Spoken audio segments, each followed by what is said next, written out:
Oke, ya. Oke, Bapak Ibu, sambil kalau ada yang mau bertanya bisa lewat chat atau mungkin raise hand.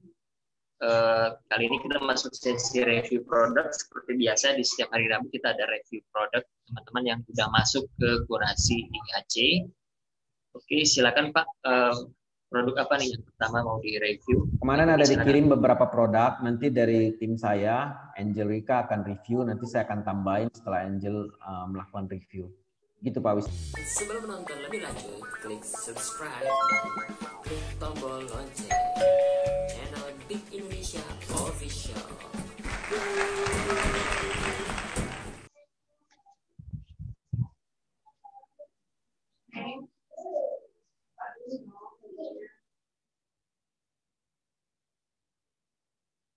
Bentar ya Pak.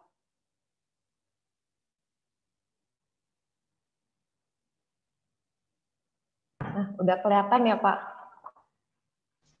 Ya, sudah Bu.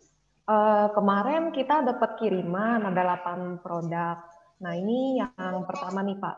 Kemarin kita dapat kiriman pawon rasa egg roll. Ini kalau kita lihat dari tepung cassava. Kemarin pas kita coba itu, singkongnya itu agak pahit Pak. Jadi pas dimakan, itu rasanya manis, tapi setelahnya ada pahit yang tertinggal. Nah, itu mungkin bisa jadi cara panggangnya harus dibetulkan atau cara tepungnya itu mungkin masih ada sisa getah-getah singkongnya. Nah, itu harus dibetulin. Ini kalau kita lihat nutrition fact, ingredient list, PDD itu udah ada, udah lengkap.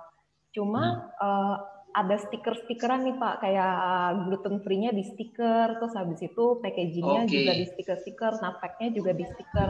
Nah, untuk pasar ekspor lebih baik semuanya itu dicetak, jangan ada yang di stiker. Karena kalau misalnya nanti udah masuk market sana, itu kita bisa kena klaim kalau misalnya nafeknya nggak ada atau misalnya PDED-nya kapus, itu nanti kita bisa kena klaim. Nah, itu lebih baik semuanya dicetak, dihindari yang stiker-stiker kayak gini.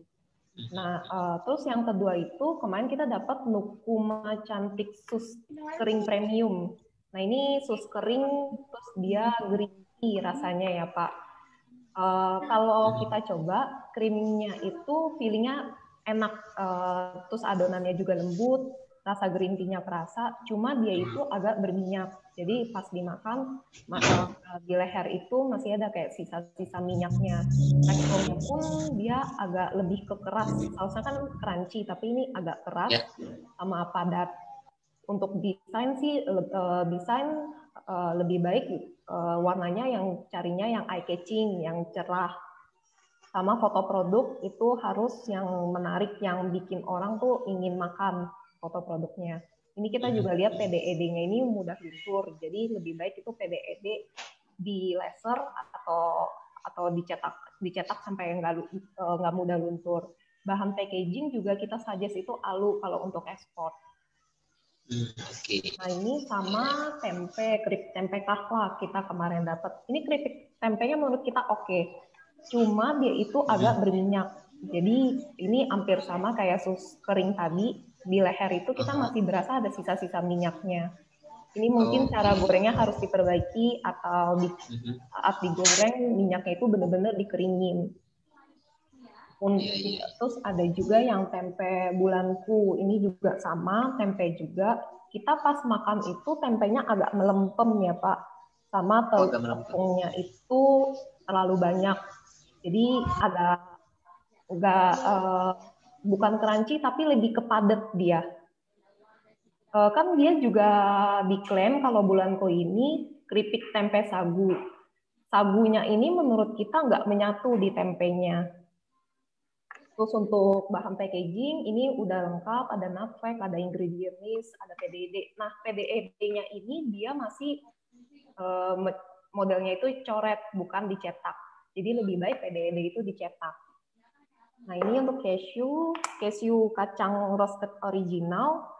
Pas kita makan itu kacangnya itu kurang garing dan kurang gurih. Jadi kita suggest-nya itu teknik panggangnya harus dibetulin. Nah, ini kan cashew ini biasanya untuk kebanyakan itu masuk kategori premium. Nah, untuk kategori premium lebih baik itu packagingnya itu harus lebih dibenerin lagi. Bisanya harus lebih dibenerin yang lebih premium. Nah, terus ini juga kita dapat sampel abon sapi cap koki. Ini abon sapinya rasanya oke, garingnya dapat, rasanya juga dapat. Kalau packagingnya pun menurut kita udah bagus. Kalau di dunia, kalau di market internasional udah bisa ekspor ini. Paling cuma kayak PDED-nya ini harus dibetulkan, soalnya masih mudah luntur. Terus sama kita dapat sampel Moringa Ginger Tea. Nah, Moringa Ginger Tea ini, kalau menurut kita rasanya ini oke. Daun moringanya itu kerasa, tapi jahenya nggak kerasa. Karena di sini kan dia satu saset itu atasnya jahe, di bawahnya itu daun moringa. Nah, menurut kita jahenya itu kurang terasa. Untuk desain boxnya ini, kalau buat diekspor, box kayak begini, ini mudah penyok. Nah, jadi lebih baik dibetulkan boxnya itu yang lebih tebal. Untuk nutfeg, ingredient list juga udah ada, tapi PDED-nya ini masih modelnya coret, jadi lebih baik dicetak. Nah, untuk Moringa Ginger Tea ini di market Kamboja itu cukup bagus. Peluang potensi untuk ekspornya cukup bagus, karena di Kamboja itu dia segala daun moringa itu bisa dibuat jadi suplemen, bisa dibuat jadi teh, bisa dibuat jadi minyak moringa. Jadi orang-orang Kamboja itu potensi market daun moringanya ini sangat besar. Terus yang terakhir kita dapat sampel wedang daun kelor jahenya, wedang daun kelor jahe. Kalau menurut kita ini kan karena dia ada kandungan gulanya ya, jadi pas kita minum itu ada rasa manis, dan menurut kita ini terlalu manis. Terus waktu diseduh, ampas-ampasnya itu masih ada turun di minumannya, dan ampas-ampasnya itu masih kasar. Nah, kalau untuk nutfegnya kita lihat juga masih di stiker. Ini lebih baik jangan di stiker-stiker, lebih bagus dicetak. Untuk PDD dia juga masih modelnya dicoret ya, lebih baik juga dicetak. Nah, itu dari kita sih, Pak. Mungkin Pak Joni mau tambahin, Pak.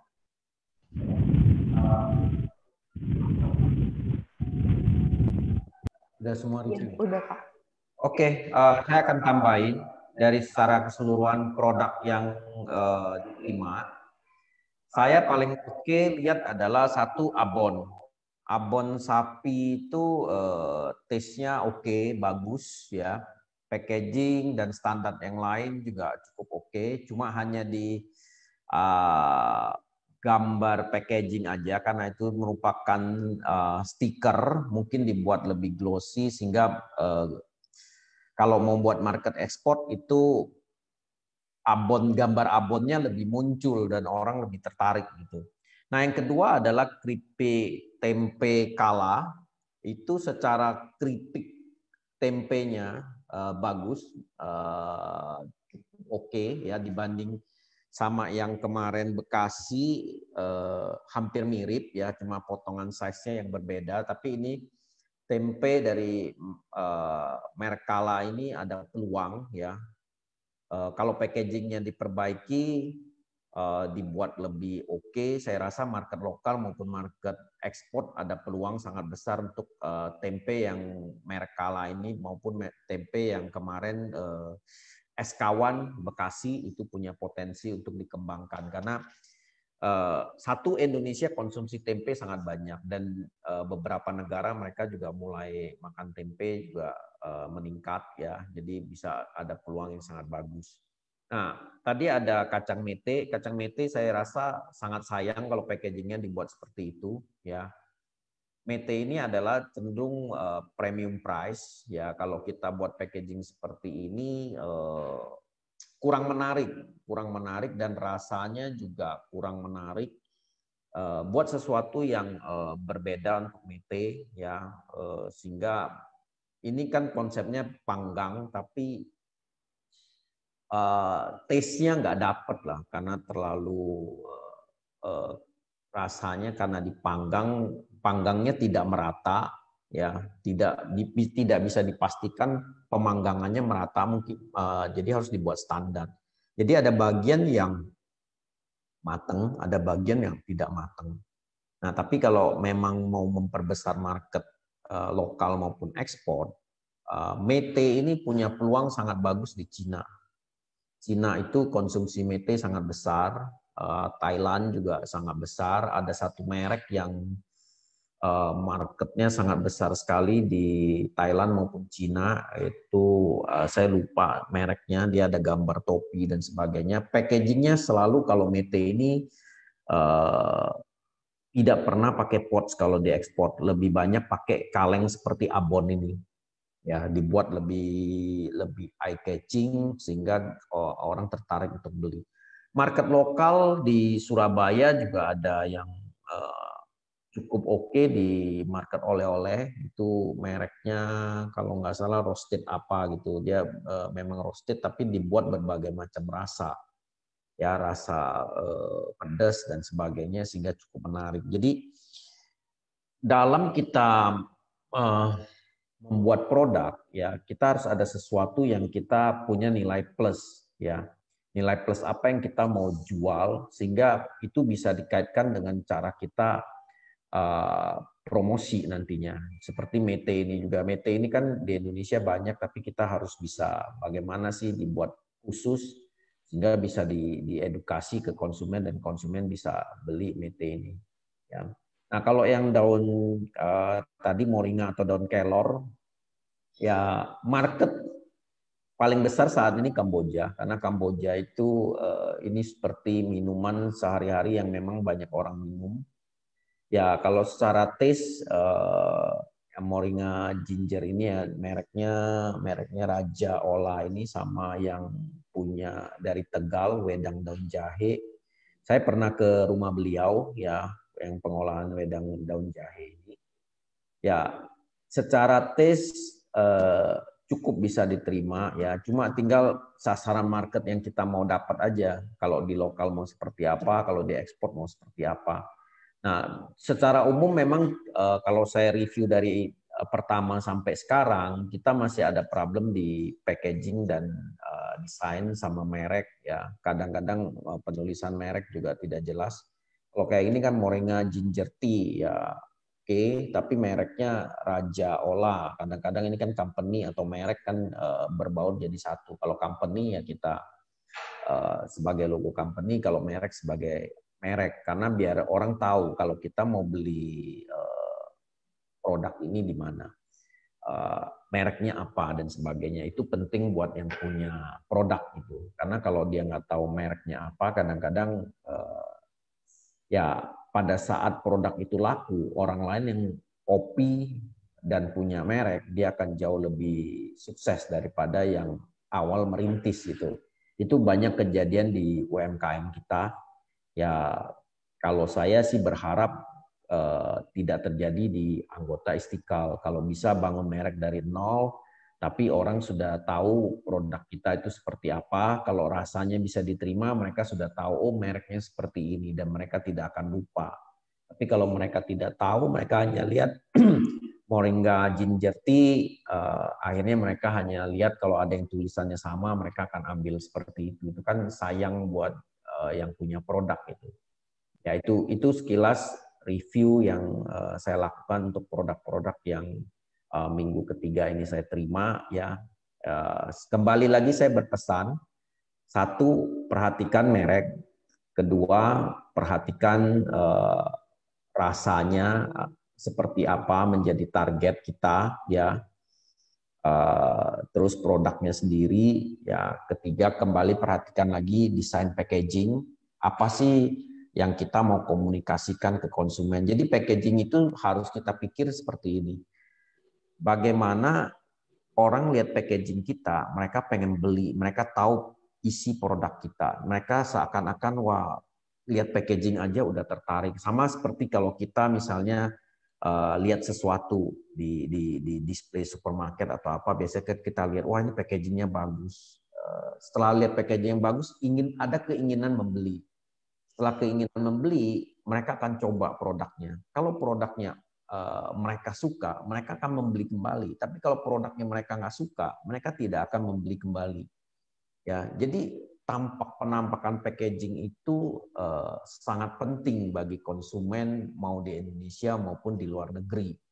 Ya, itu kira-kira seperti itu Pak Wisnu review hari ini. Tapi tadi ada chat yang kebetulan saya baca ada pertanyaan mengenai apakah ekspor itu harus membutuhkan HACCP atau yang lain atau bisa pakai PIRT. Pada prinsipnya sebenarnya ekspor itu negara tujuan. Mereka tidak tahu apa itu PIRT atau POM. Mereka hanya tahu bahwa produk ini diproduksi dan ada standarnya. HACCP itu adalah standar dari pabrik. Ya, pasti mereka akan tanya standar produksinya apa. Apakah menggunakan SNI atau menggunakan HACCP atau yang ISO yang lainnya. Ya, tapi PIRT apakah bisa buat ekspor? Bisa, jawab saya, ya bisa buat ekspor selama negara itu mereka tes produknya dan tidak ada problem, ya mereka akan bisa terima. Dan ada company yang produksi tertulis di packaging, mereka kan akan cek oh company ini seperti apa registrasi dan sebagainya. Dan setelah kalau produk itu misalnya mau dicek apakah ada sertifikat pendukung, misalnya ISO atau HACCP atau GMP dan laginya itu bisa nanti di step berikutnya. Tapi saya jawab PIRT bisa buat ekspor. Terima kasih ya Pak Wisnu. Hai kakak-kakak semua, jangan lupa untuk subscribe channel Big Indonesia Official. Subscribe itu gratis kok, dan dukung selalu channel yang bermanfaat ini. Klik like, share, supaya pahala teman-teman banyak. Stay tune terus guys.